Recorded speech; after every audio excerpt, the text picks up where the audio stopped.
Hi guys, welcome back to my channel and welcome if you're new.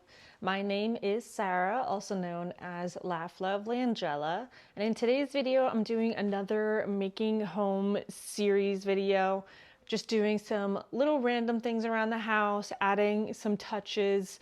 I did this a few weeks ago now, and I liked kind of seeing just the very realistic progression of how things move within our home and taking it from a house to a home. So I hope you guys enjoy just a nice low-key video with me, and let's get right into it.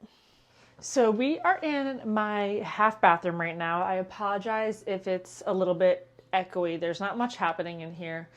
Like I said earlier, we're just doing little things around the house, adding character, just things that have been on my mind that I want to see happen, making it happen. So what we are doing today is, I had mentioned in a previous video, I got this really pretty floral wood carved hook from my friend Kate's Etsy shop.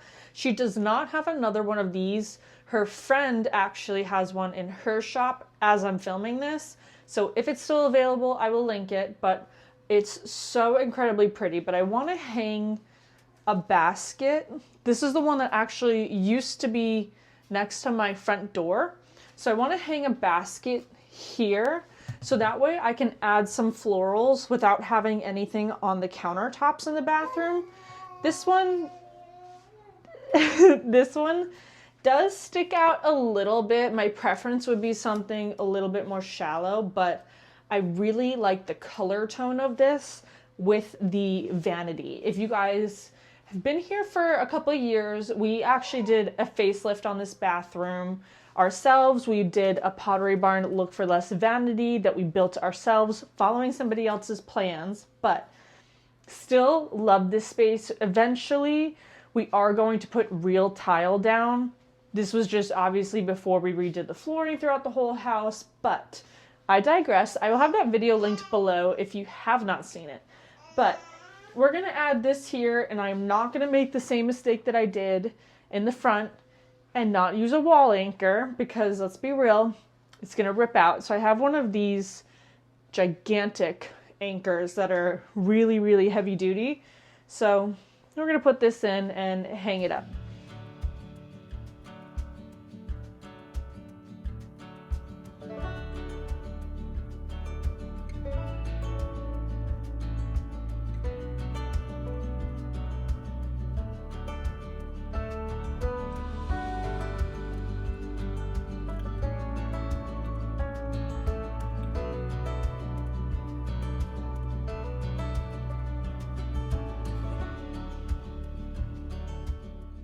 In the basket, I'm going to add this singular gardenia stem. I got this from Prestige Botanicals.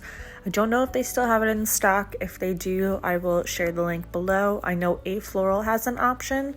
It is a little bit pricey, but it is absolutely beautiful. So I think the color tone of this basket is so good. I also like that it's round, so it's contrasting against all of the very angular details that are happening in here.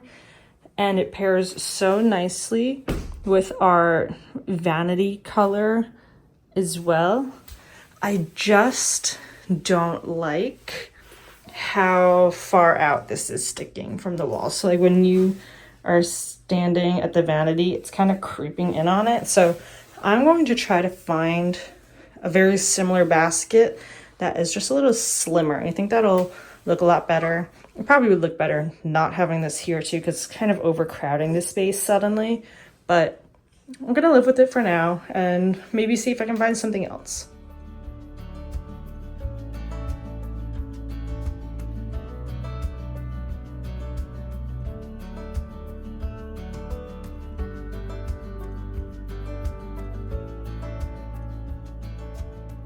All right, the next thing that we are going to be working on is continuing the wall trim above and on the other side of the sliding door that is next to our dining table.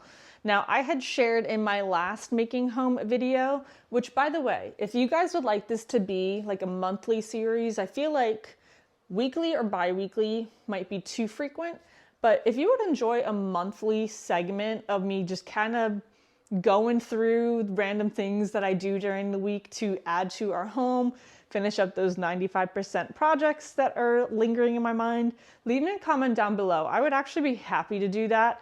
I've been really enjoying watching more progress videos rather than start to finish from other creators. I do enjoy, don't get me wrong, I do enjoy a good start to finish, but it's just, it really breaks it down into the relatability that things take time and don't happen overnight, hence the door frame sitting here. So built-ins are getting there, but not quite. We have started the doors. We've cut all the stiles and rails. We need to finish routering them. My husband started it when my father-in-law was in town, but I digress. So we're working on those, but we're gonna continue the wall trim over this sliding door. I did opt to take down that picture frame I had here. Once I added the trim on the wall, it was too busy. And it's so important to know when to edit yourself in your home, in your life, in your work, no matter what you're doing. So I did take this down. I like the simplicity of this match holder here, but we're going to continue the wall trim. Super budget friendly from Lowe's. Love it, but we'll get right into that. Ah! We are so tired. We are fighting a nap hard. Hardcore fighting that nap, but might just be that the brad nailer is exactly what we need to put us to sleep because we did renovations while pregnant, so we're gonna see what she needs. We finally gave in to the nap. Realized it was good for us. When it comes to the wall trim, I'm doing it the same way that I did in our entryway and carried it into our living space. I follow any door or window trim just to follow that same line. I think it's very appealing to the eye to not have them competing against each other. And then from that trim to the molding that I'm adding is 4 inches, and my top and bottom boxes are also 4 inches from each other. You could totally do it differently. You could totally add in a chair rail. This is just the look that I prefer. I like doing this in a very delicate way because it's open concept. Everything feels on top of each other, and I like having that natural break and decorative element without being too busy, and that's exactly what this adds. And something I did mention in my last video, adding this to our living room area, I really like dry fitting the actual trim. I line up every single piece with my level because walls are not straight, and I would rather have things be level than be sitting on the couch looking at something veering off sideways, because that would absolutely drive me crazy. So those little details, taking the time to tape it up and have everything fit and plumb, really makes all the difference in the application looking that much better.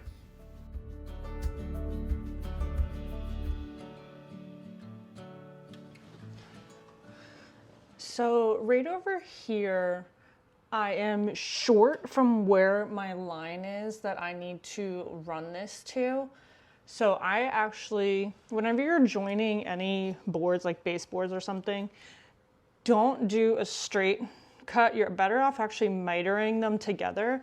So I miter cut these in different directions so that way they can just sit flush with each other. I have a lot of scrap pieces of this, so I'm actually going to play around and see which one lines up with this more perfectly, because this one's raised ever so slightly, but we're gonna miter these in with each other.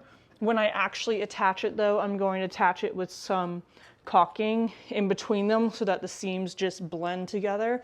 Wood filler cracks over time, and the caulking will help with the expansion and contraction of it.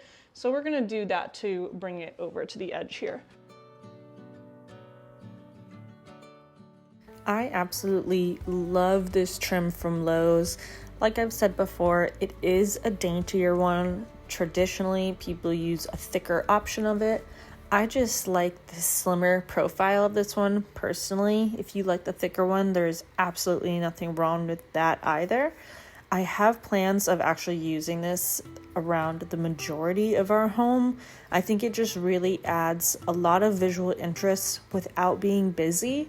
And I feel like we do need that, especially because we have some spaces that have a lot of blank walls, some that have none. And this just kind of helps keep cohesion running throughout the home, but in a budget-friendly way, which is always so important when you're doing large scale projects. But I just am always really happy with the outcome of it.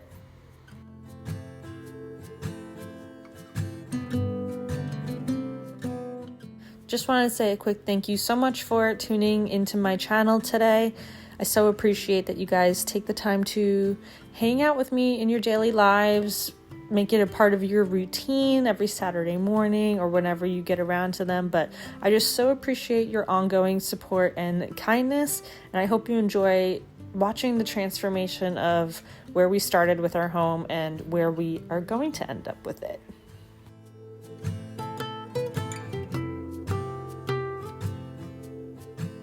So I filled in all the holes last night and caulked all the seams of this.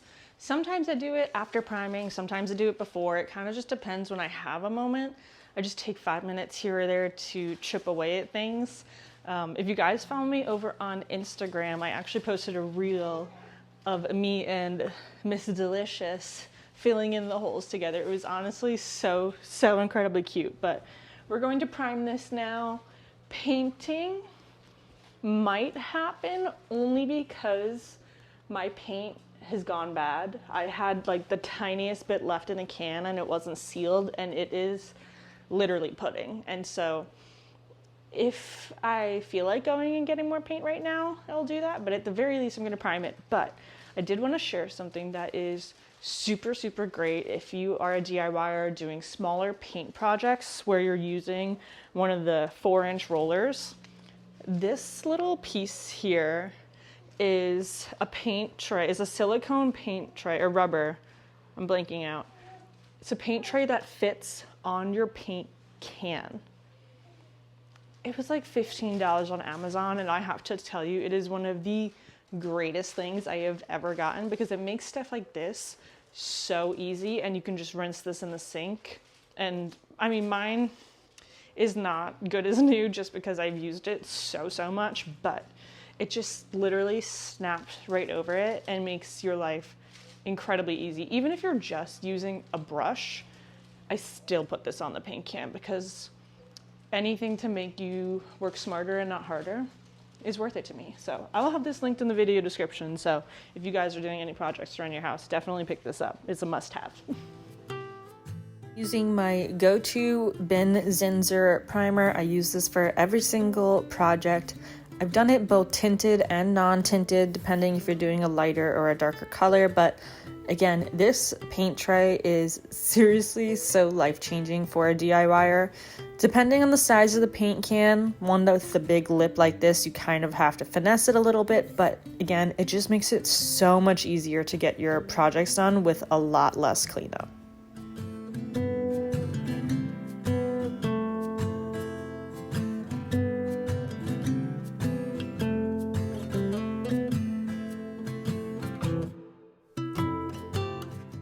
So everything is all done being primed. I did not end up painting because I have decided I'm just going to pick up a new can of paint. It won't hurt to have on hand to do some touch-up stuff since it's been almost 3 years now since we moved in, so some spaces could definitely use a fresh coat anyways.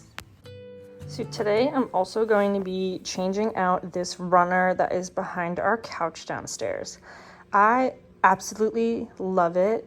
There is technically nothing wrong with it, but because this is at the foot of our stairs, I still need to fix that. Because this is at the foot of our stairs, it gets a lot of traffic. This is the way to go into our entire house, and the vacuum has pulled the very end of it off. I guess I was just being too aggressive with it, but what I'm going to do is moving into our bedroom instead, because I want to have a runner in that long hallway leading into our room and the bathroom and everything. So I'm going to move it up there because I think this will pair nicely with that plaid rug that we have. And instead, I was going to order the same exact rug that's in our room. I'll put a clip of it in our bedroom because I just really, really love it. It's wool, so it's nice and thick too. But I got the runner version with the trim detail on it. So I'm going to swap this out. I love to use a runner to help define a space. This area behind our couch is the main walkway in our home from the front door throughout the rest of the house, so you always have to pass through here. So having the runner really just helps, for one, give some visual interest, add some texture to help break up the solid floor, but also just helps define the space a little bit. I really love that one from Ballard Design. Again, we're going to be moving it up into my bedroom, but I really love the thickness of the Rugs USA one that we have, so I was excited to try out something new. And a quick tip, whenever you're getting a new rug or a runner, obviously because it's all rolled up, you're always going to have one end that's flipped upward. Just take it and pull it down, folding it the reverse way. You can also put some heavy books on top of it to help weigh it down and just leave it for a few hours and you'll see it helps significantly.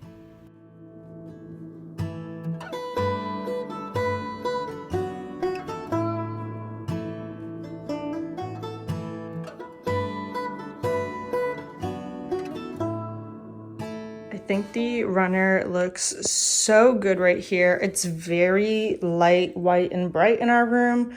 I have plans. That's all I'm going to say right now.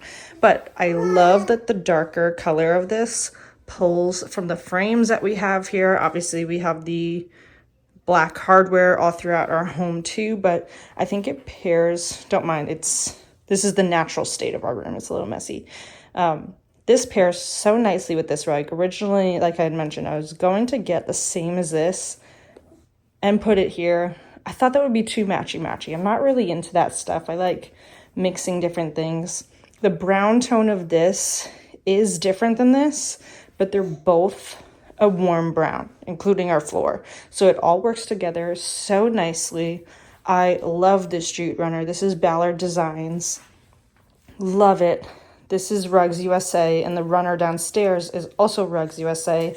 The color is identical to this. It just has that extra little detail in it, but I love it. I will have all the rugs linked down below in the video description if you guys would like to grab them too. But yeah, I'm loving this moment. I do have to trim.